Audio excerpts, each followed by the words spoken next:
Hi everyone, welcome back to my channel, and I hope you've had a happy and healthy start to the new year. I wanted to start off the year with a very exciting unboxing that I actually got at the very end of last year, but I ran out of time and wasn't able to film, edit, and post until now. But I wanted to squeeze in one more unboxing before I post my 2024 wish list, because this item was on my 2023 wish list. So let's unbox and then I'll tell you why I decided to get it now and why I didn't get it in Europe over the summer. So as you can see, it came in the beautiful Louis Vuitton holiday packaging. Now, if you watch my channel before, you know that I do not normally accept packaging. I usually ask for my items to not even include a box, but I went to the store with a Trader Joe's reusable bag to put this item in, and my essay said, absolutely not. I will not let you put this very special item in your grocery bag. And I'm so happy that she didn't, because once I saw the packaging, I thought I might actually keep this because it is so pretty. So my essay included many perfume samples. The outer box for this is also gorgeous. There's a little card. So I bought this around Christmas time at the Louis Vuitton at Saks. So this outer box just slides off to reveal the regular Louis Vuitton box. Here it is.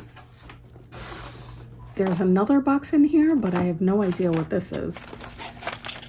Oh wow, it's more samples. I have never gotten this many perfume samples from any store in my life, but good looking out. Okay, so here we are, and it's very padded, so that might give you a clue. Now, the last time I bought one of these, I believe I got a drawstring dust bag, but this is just a regular dust bag. Not that it matters, because this is an item that I always leave on display. It never goes in a dust bag, so it's totally fine. And here it is, guys. It is the coffret trésor in the size 24. Now, if you follow my channel, you'll know that I got the size 20 in 2021. I don't think I unboxed it on my channel until 2022. And shortly after I got that, it became clear that I would want another piece to stack either on top or below that piece. Now, I did try to cheap out and look for a smaller trunk to stack on top of that one to save money, but it just didn't have the feel that I wanted. And so I decided to just wait and get exactly what I want. I even did a poll on my Instagram asking you guys which trunk stack you prefer. And by a landslide, you chose the 20 and the 24 stacked together, as opposed to the 20 paired with a much smaller micro trunk. Essentially, you all told me this is not the time to be frugal. That little baby trunk does not look anywhere near as luxurious or aesthetically pleasing as the 20 and the 24 when stacked together. And I 100% agreed. I haven't bought an LV bag in years, but for me, I love Louis Vuitton for the SLGs, the travel, and I just really still love and appreciate their trunks. So I learned my lesson the hard way the last time. It is really essential to peel off all the stickers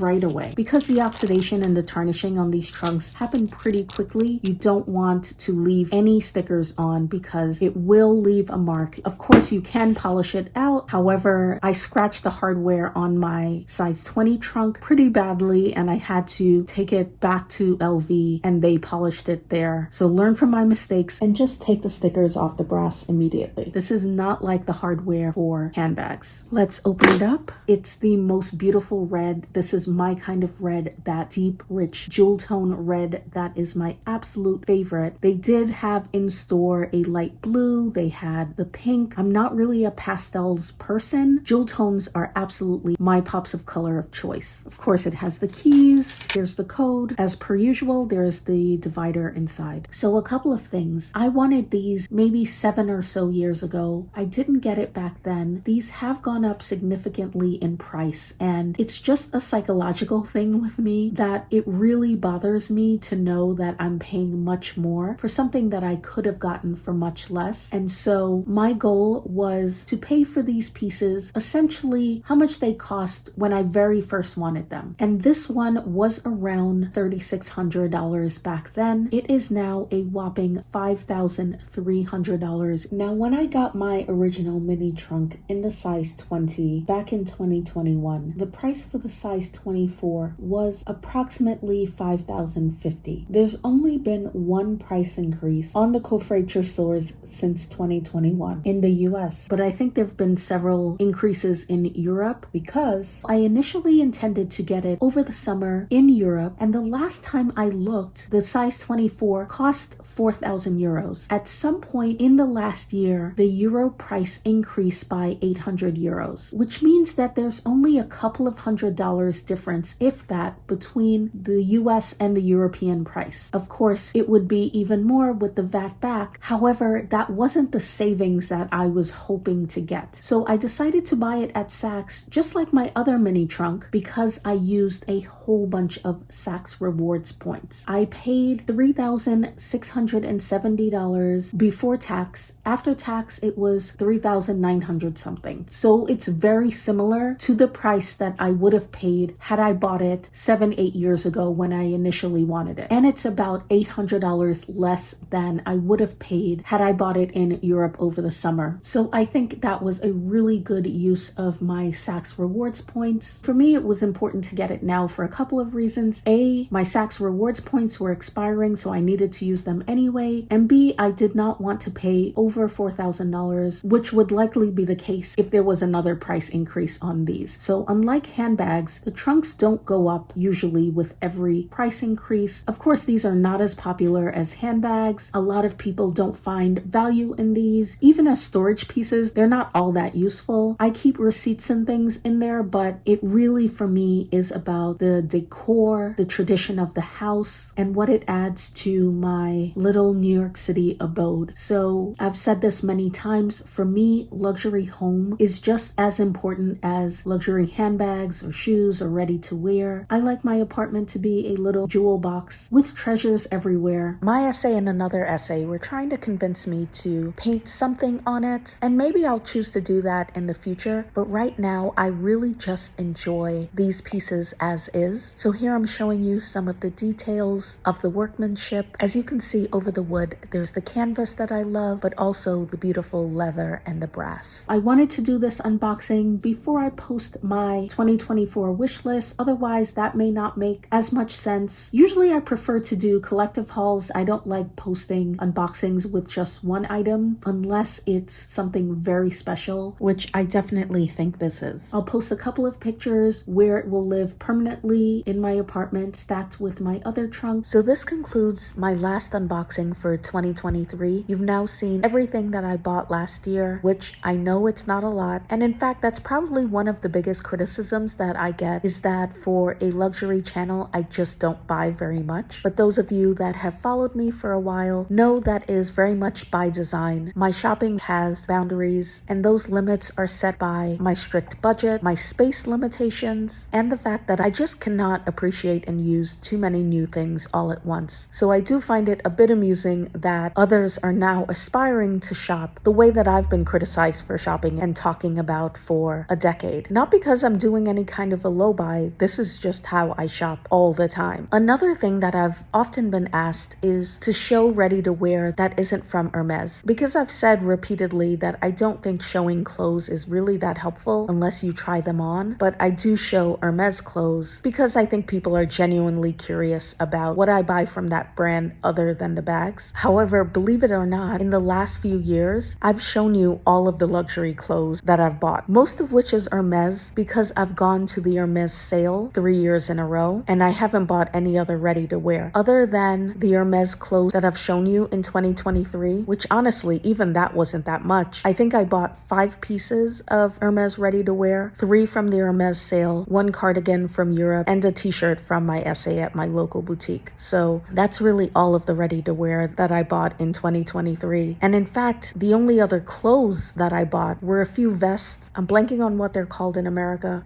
undershirts. They're called undershirts. I bought 4 organic undershirts from H&M. If you didn't know, H&M has a sort of conscious cotton section, and that's just where I buy undershirts. And I bought 2 matching linen sets from Banana Republic last summer. A black linen top with matching black shorts, and the same exact set, a beige linen top with beige shorts. I had a bunch of Banana Republic rewards because my daughter loves clothes from the Gap, and so I used my rewards on those 2 sets, and I got them for $20 each. They were such a good price for linen. Great buy. And that's it. That's all of the clothes that I bought all year. So as you can see, that's why you haven't seen any other clothes on my channel. So I just wanted to address that because I get asked about that fairly often. Let me know what you think of the coffret trousseaux. Would you ever get one? Do you think it's a complete waste of money? If you have one, are you loving it just as much as I do? Thank you so much for watching this video. Please subscribe to my channel. That would make my day, and I'll see you in the next one. Bye bye.